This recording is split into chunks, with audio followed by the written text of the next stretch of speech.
All right, so now we're going to be covering basic stepping for the yellow belt curriculum. Now this basic stepping isn't going to seem so basic as you are starting to learn it, but as we practice by ourselves and then later with a partner in our locking sets and then our blocking punching sets, kicking punching blocking sets, and also in sparring, these will become much more natural. So first thing is we're going to be covering our triangle steps. After our triangle steps, we're going to learn how to move on a female angle. So what that means is sticking our hands out this way on a V that's somewhat narrow, staying close to our opponent and learning how to angle off forward, to the right, and to the left. Okay? And then after that, we're learning how to do feinting or checking motions. Those two terms we will use interchangeably.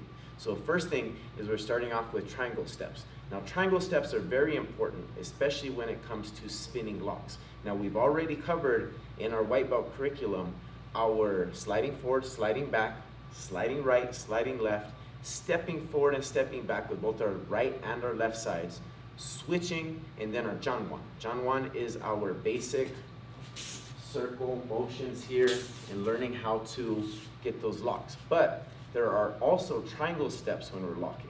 So especially when it comes to chicken wings, throwaway locks, things of that nature, we're going to have to step tighter, so those triangle steps are perfect for that.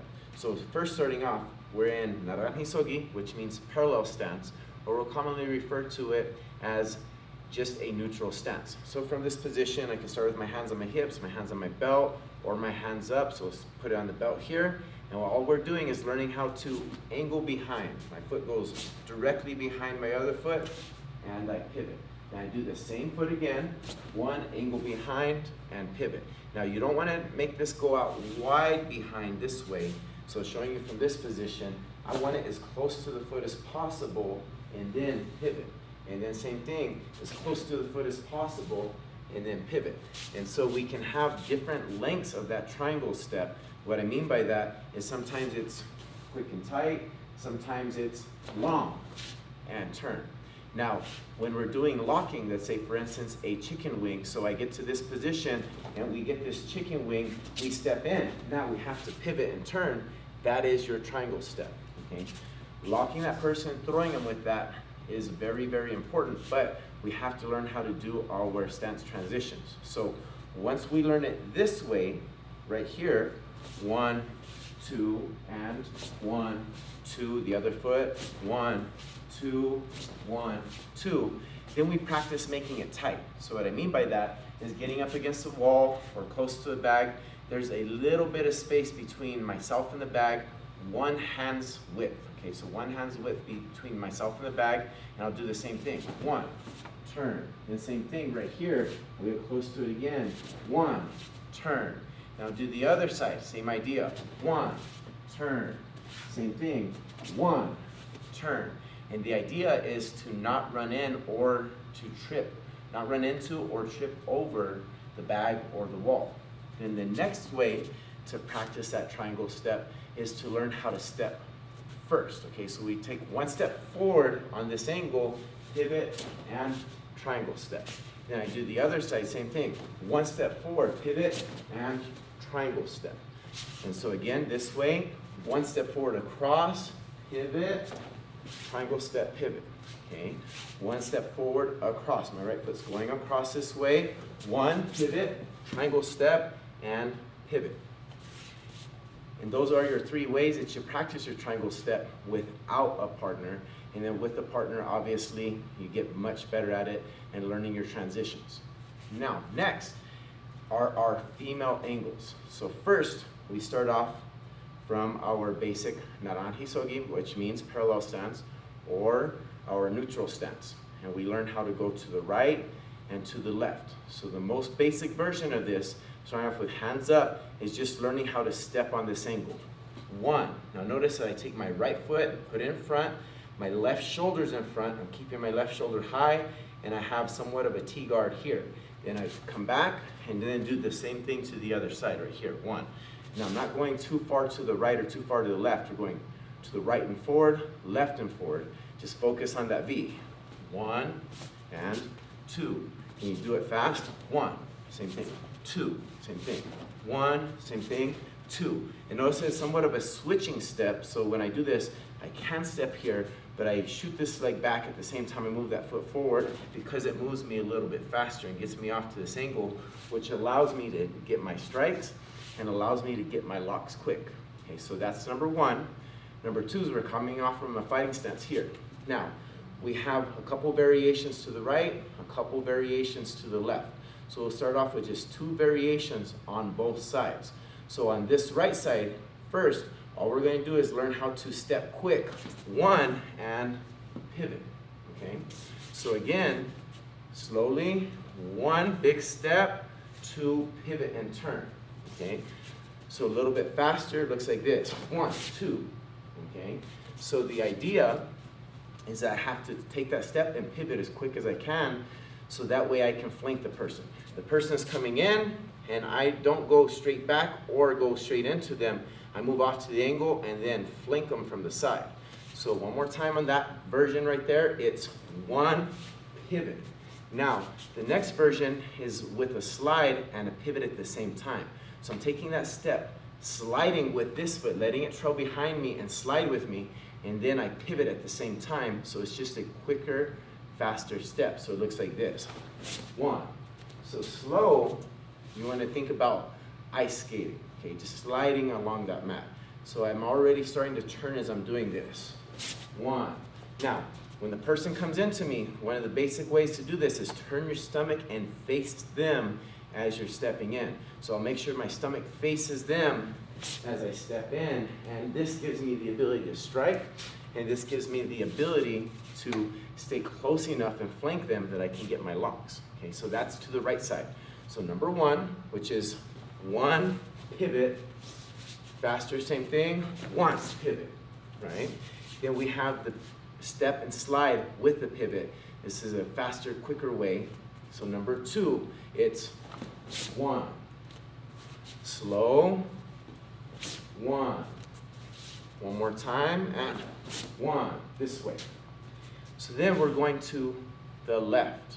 Now notice that this foot is in front, so I'm going to have to change it just a little bit. I can't take a step because the foot's already in front. So what we'll do is we'll learn how to shuffle and slide. So first one is a slide.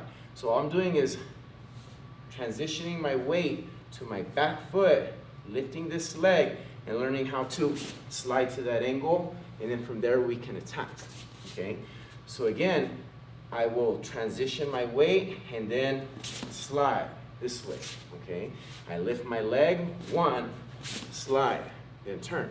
Now, a lot of times what I'll do when I'm using this motion is I'll use head movement first. So I'll go head movement this way, then turn, slide, okay?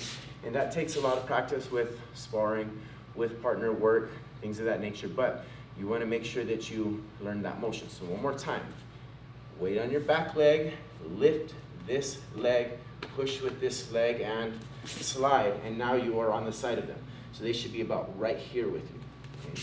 Now the next one's a little bit longer, faster, and the idea on this one is I'm going to do a shuffle. 1, 2, and I will be on their side again. So we're going to be flanking them. So it's back foot to the front foot, and we're going to go here, 1, and then we pivot and turn, okay? And if you can do it in 1 step, the slide or the shuffle and the pivot and turn in 1 motion is better. So it looks like this right here. 1, back, 1, back, okay? And so one more time on the left side, it's pivot, slide, and then from here we can do our motions. Next one, number 2, is the shuffle. So I'm shuffling to this angle right here. 1, back, same thing. 1, angles, boom, locks, and everything else that we need to do. But the idea is that we have to get to the side of them. We want to flank them. So those are our 2 sides of our female angles. So our right and our left, we have 2 versions on each side. And notice that when I change my feet, now this one, step, pivot, same thing right here, and pivot. This side right here, turn, slide, and shuffle and slide. They just change based on which foot's in front, which foot is in back. Okay, now, After that, after we have our triangle steps, after we have our 2 sides and 2 variations of our female angle, we're going to have some basic feinting or checking motions. Now, checking and feinting is the idea of threatening position, threatening attack, and learning what the other person is going to do. So we commonly refer to this as checking. And the reason why we refer to it as checking, not like tie checking here, but checking is to see, or to check and see, what is the person's reaction? What are their tendencies? How are they going to counterattack us? How are they going to move when we do threaten attack? So the first and foremost thing is we have to understand distance. So if the person's right here, and I am back here, there's not really much of a threat. So as we get in closer now, I can start threatening position, because now it's a danger for both of us. That person can attack me and hit me. I can attack them and hit them.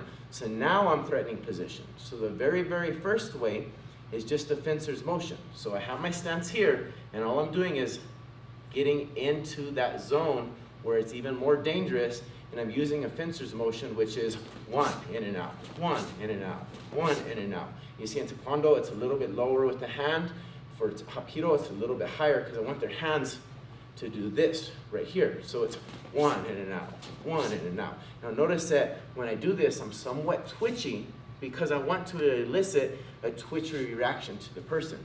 If I do this, 1, I'm not going to get very much from them. So it has to be realistic. It has to look like an attack. I'm threatening an attack to the person.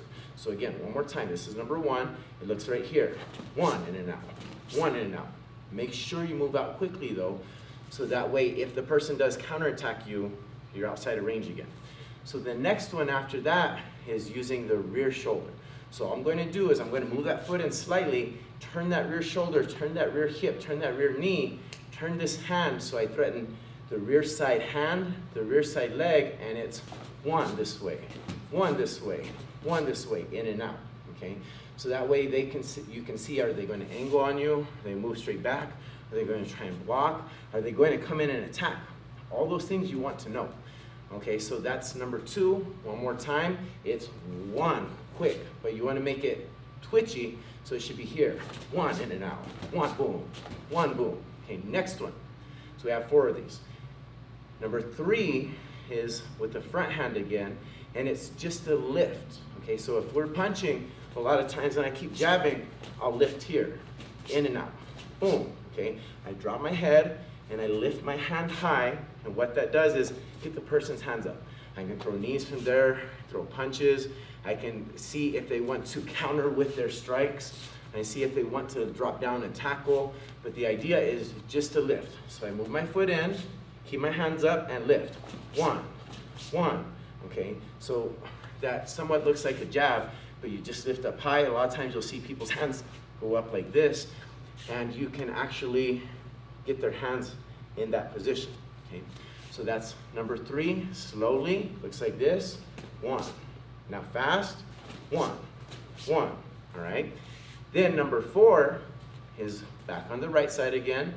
Now instead of just turning, I'm going to take a quick step. So all I'm doing is 1. Now notice I didn't go all the way in, I did a half step, 1, okay, 1.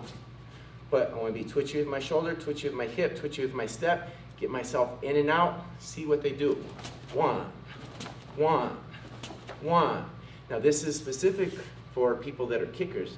If I want to threaten those kicks, if I've been kicking them a lot, then I want to elicit a reaction to see what they're going to do with my kicks. So again, one more time, slow. Number 4, it looks like this. 1, now faster, 1. And see how you want to be ready as soon as you do your checks. So those are your basic 4 checks. There are many of them. So basically with checking or feinting motions, for every motion you have, every attacking motion you have a check or a feint. So as you spar with your opponent, you always want to work on those checks and feints, and you'll get better at them as you do them with a sparring opponent, with somebody that's actually giving you resistance, and seeing whether or not they work. So are they eliciting a reaction? Are they eliciting a response? When you get a response, your checks are working good. If you're doing this way far back and kind of just flicking your hand and they're not doing anything, then that check is basically ineffective. You'll get better at them as you practice them in sparring. Okay, so when you practice these, learn the first 4, and then immediately, once you get better when sparring, practice every attack you do turning into a check. So let's say, for instance, if I was throwing a hook, for instance, and I learned how, boom, to throw that hook, boom, to throw that hook, then see how that's the check. There's my check, right? Because I want to see, are they going to guard? Are they going to guard? Are they going to jab out? Are they going to punch? Are they going to circle around? Are they going to move? So kicking is the same way. Throws are the same way. I'll check to see for double legs and so on and so forth. So those feint motions are extremely important because you want to see their reactions. So one more time recapping, we have our basic triangle steps, both short and long.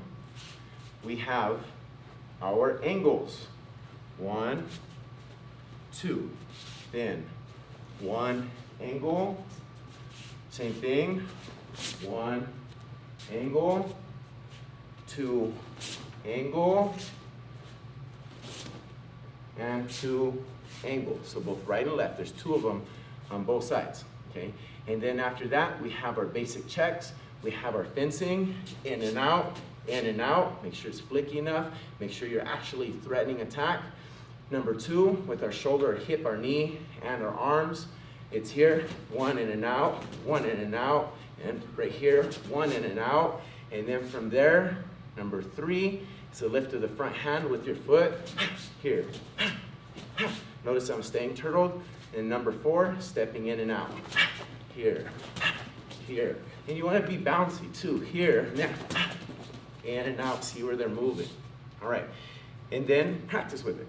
Get better at all of those. The more you practice, like I said again, I will repeat myself.